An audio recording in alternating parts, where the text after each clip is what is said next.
ಒಂದು ಹೆಣ್ಣು ಮಗಳನ್ನು ಕೊಂದು ಪೀಸ್ ಮಾಡಿ 30 ಪೀಸ್ ಮಾಡಿ ಫ್ರಿಜ್ಜಲ್ಲಿ ಇಡ್ತಾರೆ. ಬೆಂಗಳೂರನ್ನೇ ಬೆಚ್ಚಿ ಬೀಳಿಸಿದ ಬರ್ಬರ ಹತ್ಯೆ. ಮುನೇಶ್ವರ ಬ್ಲಾಕ್ನಲ್ಲಿ ಘೋರ ಘಟನೆ. ಮಹಿಳೆ ಕೊಲೆ ಮಾಡಿ ಫ್ರಿಜ್ನಲ್ಲಿಟ್ಟಿದ್ದ ಆರೋಪಿ ಮಹಾಲಕ್ಷ್ಮಿ ಆಕೆಯ ಹೆಸರು. ಮೃತದೇಹವನ್ನು 30 ಪೀಸ್ ಮಾಡಿದ್ದ. ಸೆಪ್ಟೆಂಬರ್ 2ರಂದು ಮಹಿಳೆ ಮೊಬೈಲ್ ಸ್ವಿಚ್ ಆಫ್ ಆಗಿದೆ. ಅವತ್ತೇ ಮಹಿಳೆಯನ್ನು ಕೊಲೆ ಮಾಡಿರುವ ಶಂಕೆ. ಬಹುತೇಕ ಕೊಲೆಯಾಗಿ 19 ದಿನಗಳು ಆಗಿರುವ ಶಂಕೆ ಇದೆ. ವೈದ್ಯಾಧಿಕಾರಿಗಳನ್ನು ಕರೆಸಿ ಪರಿಶೀಲನೆ ಮಾಡ್ತಾ ಇರುವ ಪೊಲೀಸರು.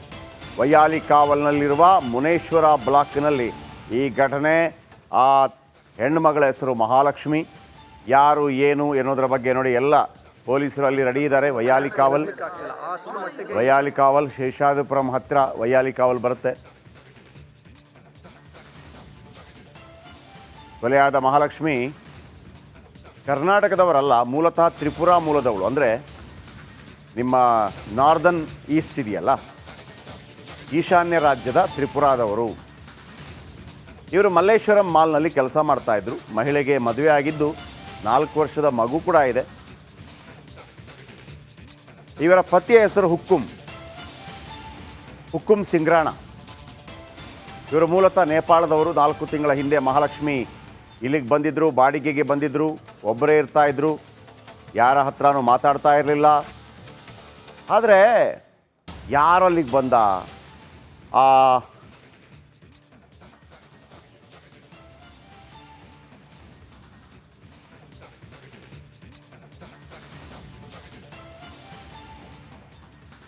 ADGP ಸತೀಶ್ ಮಾತಾಡಿದ್ದಾರೆ. ವೈಲಿಕಾವಲ್ ಪೊಲೀಸ್ ಸ್ಟೇಷನ್ ಲಿಮಿಟ್ಸಲ್ಲಿ ಒಂದು ಫಸ್ಟ್ ಫ್ಲೋರಲ್ಲಿ ಒಂದು 1 BHK ಮನೆ ಇದೆ. ಮನೆ ಒಳಗೆ ಸುಮಾರು 26 ವಯಸ್ಸಿರುವ ಒಂದು ಲೇಡಿದು dead body cut into pieces ಫ್ರಿಜ್ಜಲ್ಲಿ ಸ್ಟ್ಯಾಕ್ ಮಾಡಿದೆ. ಪ್ರಥಮವಾಗಿ ನೋಡಿದರೆ ಇದು ಆಲ್ಮೋಸ್ಟ್ ಇವತ್ತು ಆದದಲ್ಲ, ಒಂದು 4-5 ದಿವಸ ಹಿಂದೆನೇ ಆಗಿರ್ಬೋದು. ಸೊ ಈಗ ಸ್ಥಳಕ್ಕೆ ಸೋಕೋ ಟೀಮ್ ಬಂದಿದೆ. ಆಮೇಲೆ ಡಾಗ್ ಸ್ಕ್ವಾಡು, ಫಿಂಗರ್ ಪ್ರಿಂಟ್ ಎಲ್ಲ ತರಿಸಿದ್ದೀವಿ. FSL ಟೀಮ್ ಬರ್ತಾ ಇದ್ದಾರೆ. ಮತ್ತು ಉಳಿದ ಇನ್ವೆಸ್ಟಿಗೇಷನ್ ನಾವು ಮಾಡ್ತೀವಿ. ಸರ್, ಅಂದರೆ ಐಡೆಂಟಿಫಿಕೇಶನ್ ಆಯಿತಾ? ಯುವತಿ ಅಥವಾ ಮಹಿಳೆ ಯಾವ ಊರವರು, ಎಲ್ಲಿಯವರು? ತೀರ್ಕೊಂಡವರು ಐಡೆಂಟಿಫಿಕೇಶನ್ ಆಗಿದೆ. ಈಗ ತನಿಖೆ ಆದ ಮೇಲೆ will give you full details. ಮಾಡಿದಂಥ ವ್ಯಕ್ತಿ ಯಾರು ಸರ್? ಆಕೆ ಯಾವಾಗ ಬಂದಿದ್ಲು? ನಮ್ಮ ವೈಲಿಕಾವಲ್ ಪೊಲೀಸ್ ಸ್ಟೇಷನ್ ಲಿಮಿಟ್ಸಲ್ಲಿ ಒಂದು ಫಸ್ಟ್ ಫ್ಲೋರಲ್ಲಿ ಒಂದು 1 BHK ಮನೆ ಇದೆ. ಮನೆ ಒಳಗೆ ಸುಮಾರು 26 ವಯಸ್ಸಿರುವ ಒಂದು ಲೇಡಿದು dead body cut into pieces ಫ್ರಿಜ್ಜಲ್ಲಿ ಸ್ಟ್ಯಾಕ್ ಮಾಡಿದೆ. ಪ್ರಥಮವಾಗಿ ನೋಡಿದರೆ ಇದು ಆಲ್ಮೋಸ್ಟ್ ಇವತ್ತು ಆದದಲ್ಲ, ಒಂದು 4-5 ದಿವಸ ಹಿಂದೆನೇ ಆಗಿರ್ಬೋದು. ಸೊ ಈಗ ಸ್ಥಳಕ್ಕೆ ಸೋಕೋ ಟೀಮ್ ಬಂದಿದೆ. ಆಮೇಲೆ ಡಾಗ್ ಸ್ಕ್ವಾಡು, ಫಿಂಗರ್ ಪ್ರಿಂಟ್ ಎಲ್ಲ ತರಿಸಿದ್ದೀವಿ. FSL ಟೀಮ್ ಬರ್ತಾ ಇದ್ದಾರೆ. ಮತ್ತು ಉಳಿದ ಇನ್ವೆಸ್ಟಿಗೇಷನ್ ನಾವು ಮಾಡ್ತೀವಿ. ಸರ್, ಅಂದರೆ ಐಡೆಂಟಿಫಿಕೇಶನ್ ಆಯಿತಾ? ಯುವತಿ ಅಥವಾ ಮಹಿಳೆ ಯಾವ ಊರವರು, ಎಲ್ಲಿಯವರು? ತೀರ್ಕೊಂಡವರು ಐಡೆಂಟಿಫಿಕೇಶನ್ ಆಗಿದೆ. ಸೊ ಈಗ ತನಿಖೆ ಆದ ಮೇಲೆ will give you full details. ಮಾಡಿದಂಥ ವ್ಯಕ್ತಿ ಯಾರು?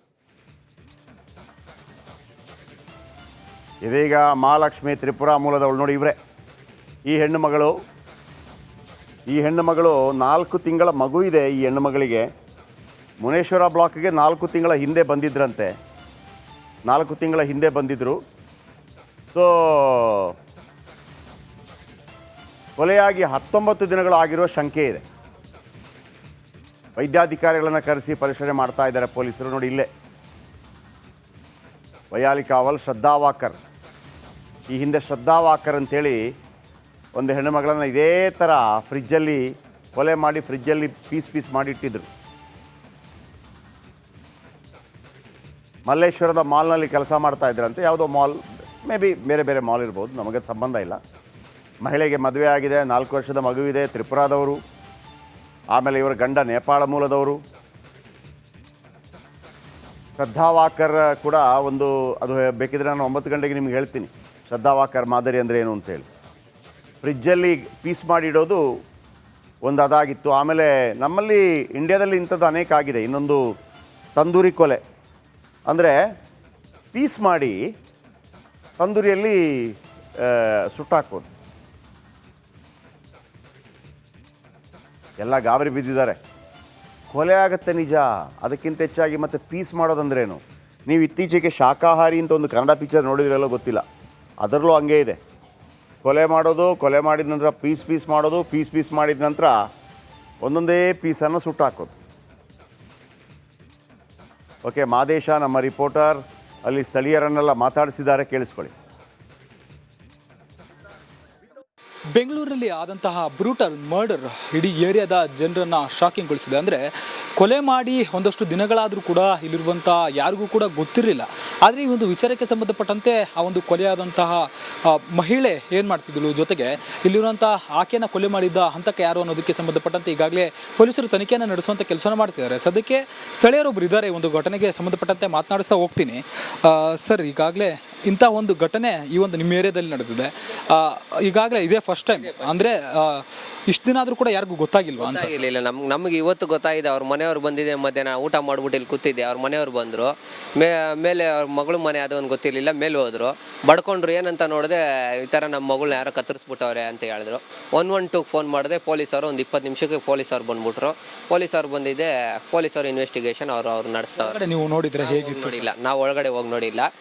ಅವರೇ ಭಯ ಬಿದ್ದು ಬಾಡಿನ ನೋಡ್ಬಿಟ್ಟು ಭಯ ಬಿದ್ದು ಅವ್ರ ಮನೆಯವರೆಲ್ಲ ಈಚೆ ಕಡೆ ಓಡ್ ಬಂದ್ಬಿಟ್ರು. ಏನಾಯ್ತಮ್ಮ, ಲೇಡೀಸ್ ವಾಯ್ಸ್ ಏನಾಯ್ತಮ್ಮ ಅಂತ ಕೇಳಿದೆ. ಈ ಥರ ನಮ್ಮ ಮಗಳನ್ನ ಯಾರೋ ಕತ್ತರಿಸ್ಬಿಟ್ಟವ್ರಪ್ಪ, ಪೊಲೀಸರು ಫೋನ್ ಮಾಡಪ್ಪ, ನಂಗೆ ನಂಬರ್ ಗೊತ್ತಿಲ್ಲ ಅಂತ ಅವ್ರ ಅಮ್ಮ ಹೇಳಿದ್ರು. ಹುಡುಗಿ ಅವ್ರ ಅಮ್ಮ ಹೇಳಿದ್ರು.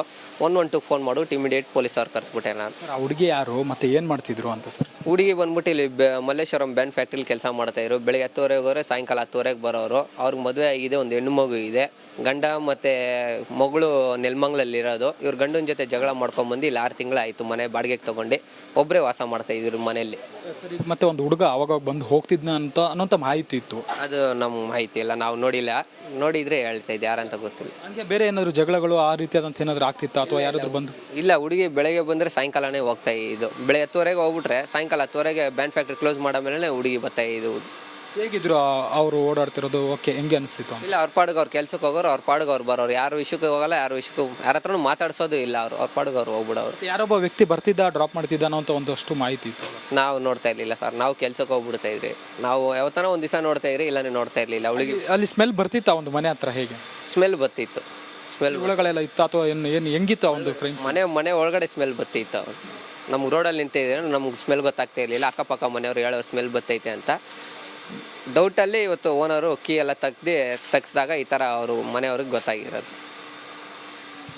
ಇದಿಷ್ಟು ಪ್ರತ್ಯಕ್ಷದರ್ಶಿಯ ಮಾತು. ಅಂದರೆ ಇವತ್ತು ಸಂಜೆ ಅವರ ಫ್ಯಾಮಿಲಿಯವರು ಬಂದು ನಮಗೆ ಕೇಳಿದಂಥ ಸಂದರ್ಭದಲ್ಲಿ ಹೋಗಿ ಡೋರ್ ಒಡೆದು ಪರಿಶೀಲನೆ ಮಾಡಿರ್ತಾರೆ. ಆ ಸಂದರ್ಭದಲ್ಲಿ ಅಲ್ಲಿರುವಂಥ ಮೃತದೇಹಗಳನ್ನು ನೋಡಿ ಹೊರಗಡೆ ಅವರು ಭಯದಿಂದ ಬಂದು ನಮ್ಗೆ ಹೇಳಿದಂಥ ಸಂದರ್ಭದಲ್ಲಿ ನಾನು ಪೊಲೀಸರಿಗೆ ಮಾಹಿತಿ ಕೊಟ್ಟೆ ಅಂತ ಹೇಳ್ತಿರುವಂಥ ಮಾತು. ವಿಡಿಯೋ ಜರ್ನಲಿಸ್ಟ್ ಕಾಂತರಾಜು ಜೊತೆ ಮಾದೇಶ್, ರಿಪಬ್ಲಿಕ್ ಕನ್ನಡ, ಬೆಂಗಳೂರು. ರಾಜ್ಯದಲ್ಲಿ ಸಮಿಟ್ಗಳ ಇತಿಹಾಸದಲ್ಲೇ ಮತ್ತೊಂದು ಮೈಲುಗಲ್ಲು ಸೃಷ್ಟಿಸೋಕೆ ವೇದಿಕೆ ಸಿದ್ಧವಾಗಿದೆ. ರಿಪಬ್ಲಿಕ್ ಕನ್ನಡ ಮಹಾಸಂಗಮ. ಇದು ಕನಸಿನ ಕರ್ನಾಟಕಕ್ಕಾಗಿ ದಿಗ್ಗಜರ ಸಮಾಗಮ.